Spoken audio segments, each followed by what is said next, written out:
ஈரோடு தெற்கு மாவட்ட திமுக சார்பாக மத நல்லிணக்க உறுதிமொழி ஏற்பு விழா மணல்மேட்டில் உள்ள திமுக கட்சி அலுவலகத்தில் நடைபெற்றது. இதில் இந்து, முஸ்லிம், கிறிஸ்துவ மத தலைவர்கள் மற்றும் திமுகவினர் கலந்து கொண்டு மத நல்லிணக்கத்தை பேணும் வகையில் உறுதிமொழி ஏற்றுக்கொண்டனர். மேலும் இந்நிகழ்வில் திமுக கழக நிர்வாகிகள் பலர் கலந்து கொண்டனர்.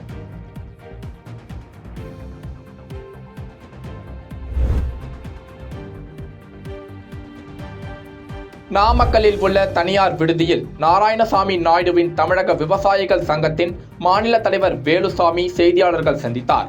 அப்போது தெரிவித்த அவர், வருகின்ற நிதிநிலை அறிக்கை தாக்கல் செய்கிறது.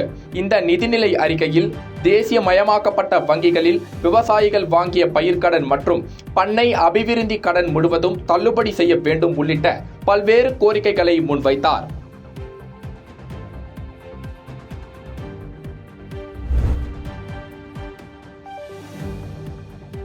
கடலூர் மாவட்டம் கோ பவழங்குடி மற்றும் சுற்று வட்டார பகுதிகளான கடியநல்லூர், கன்னியாங்குப்பம், மதியனூர் உள்ளிட்ட கிராமங்களில் சுமார் 50 ஏக்கருக்கு மேல் விவசாயிகள் சர்க்கரைவள்ளி கிழங்கு சாகுபடி செய்துள்ளனர். கடந்த ஐப்பசி மாதத்தில் நடவு செய்யப்பட்ட சர்க்கரைவள்ளி கிழங்கு செடி தற்போது நன்கு வளர்ச்சி அடைந்து உள்ளது.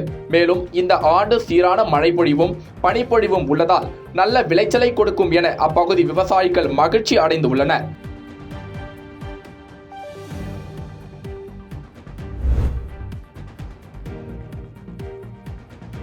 தமிழ்நாட்டு விளையாட்டு சங்கம் சார்பில் நேற்று கோயம்புத்தூரில் மாநில அளவிலான பளுதூக்கும் நடைபெற்றது. 16 வயதிற்கு உட்பட்ட பளுதூக்கும் பிரிவில் திருப்பூர் மாவட்டத்தை சேர்ந்த ஃப்ரண்ட்லைன் அகாடமி பள்ளி மாணவன் ஆதித்யா முதல் பரிசு பெற்று சாதனை படைத்துள்ளார். இதன் மூலம் அடுத்த மாதம் குஜராத்தில் நடைபெறவுள்ள தேசிய அளவிலான பளுதூக்கும் போட்டிக்கு தேர்வாகியுள்ளார். இந்த நிலையில் மாணவன் ஆதித்யா இன்று பெற்றோருடன் திருப்பூர் மாவட்ட ஆட்சியர் கிறிஸ்துராஜை சந்தித்து வாழ்த்து பெற்றார்.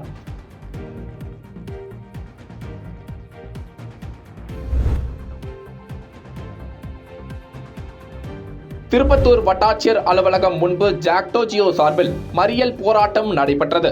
சங்கம் மாநில பொதுச் செயலாளர் ஜெயக்குமார் தலைமையில் நடைபெற்ற இந்த போராட்டத்தில் சிபிஎஸ் திட்டத்தை ரத்து செய்ய வேண்டும், சத்துணவு அமைப்பாளர்களுக்கு காலமுறை ஊதியம் வழங்கப்பட வேண்டும் உள்ளிட்ட 10 அம்ச கோரிக்கைகளை வலியுறுத்தி கோஷங்கள் எழுப்பினார். இதனைத் தொடர்ந்து மறியல் போராட்டத்தில் ஈடுபட்ட 300க்கும் மேற்பட்டோரை போலீசார் கைது செய்தனர்.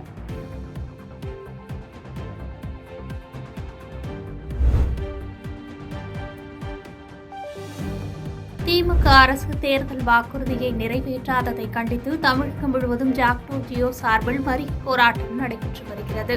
அதன் ஒரு பகுதியாக சேலம் கோட்டை மைதானத்தில் சாலை மறியல் போராட்டம் நடைபெற்றது. இந்த மறியல் போராட்டத்தில் தமிழக அரசை வலியுறுத்தி கண்டன கோஷங்கள் எழுப்பினர்.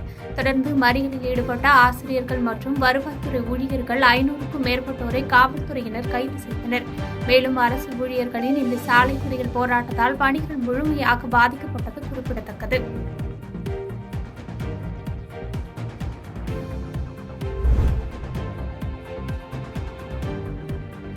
சென்னை ஆர்கே நகரில் மத நல்லிணக்க உறுதிமொழி ஏற்பு கூட்டம் ஆர்கே நகர் தொகுதி சார்பாக நடைபெற்றது. திமுக சென்னை வடக்கு மாவட்ட செயலாளர் இளைய அருணா தலைமையில் நடைபெற்ற இந்த நிகழ்வில் வடசென்னை நாடாளுமன்ற உறுப்பினர் டாக்டர் கலாநிதி வீராசாமி மற்றும் ராயபுரம் சட்டமன்ற உறுப்பினர் அட்ரி மூர்த்தி ஆகியோரது முன்னிலையில் மத நல்லிணக்க உறுதிமொழி ஏற்பு நடைபெற்றது. இதில் தலைமை கழக நிர்வாகிகள், மாவட்ட கழக நிர்வாகிகள் உள்ளிட்டோர் பலர் கலந்து கொண்டனர்.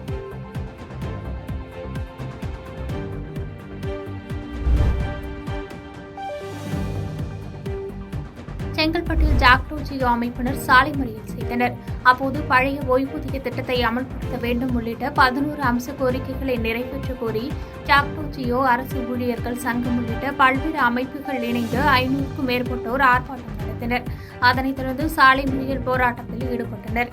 இதனால் அப்பகுதியில் 1 மணி நேரத்திற்கு மேலாக போக்குவரத்து நெரிசல் ஏற்பட்டது. மேலும் சம்பவ இடத்தில் 100க்கும் மேற்பட்ட போலீசார் பாதுகாப்பு பணிகள் குவிக்கப்பட்டிருந்தது குறிப்பிடத்தக்கது.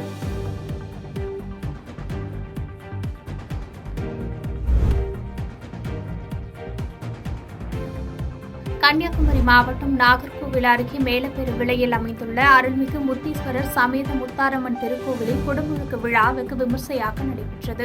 இதில் சுற்றுவட்டார பகுதிகளைச் சேர்ந்த ஏராளமான பக்தர்கள் கலந்து கொண்டு வணங்கினர். தொடர்ந்து வரும் மார்ச் மாதம் 13ஆம் தேதி வரை திருப்பள்ளி எழுச்சி தீபாராதனை சிறப்பு வழிபாடு போன்றவை நடக்கிறது. இதனைத் தொடர்ந்து மார்ச் 15ஆம் தேதியிலிருந்து 20ஆம் தேதி வரை கொடை விழா நடைபெறுகிறது.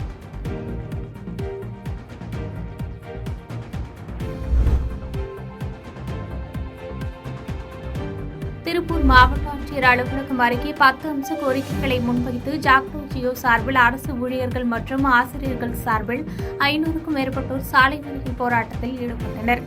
இதனையடுத்து போராட்டத்தில் ஈடுபட்டவர்களை போலீசார் கைது செய்து தனியார் திருமண மண்டபத்திற்கு அழைத்து சென்றனர். இந்த சாலை மறியல் போராட்டம் காரணமாக சுமார் 20 நிமிடங்களுக்கு மேலாக போக்குவரத்து பாதிப்பு ஏற்பட்டது.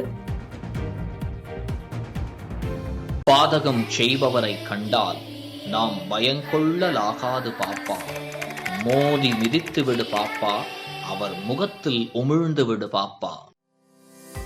அண்மை செய்திகளை உடனுக்குடன் தெரிந்து கொள்ள இணைந்திருங்கள் இயம்நாடு தொலைக்காட்சியுடன்.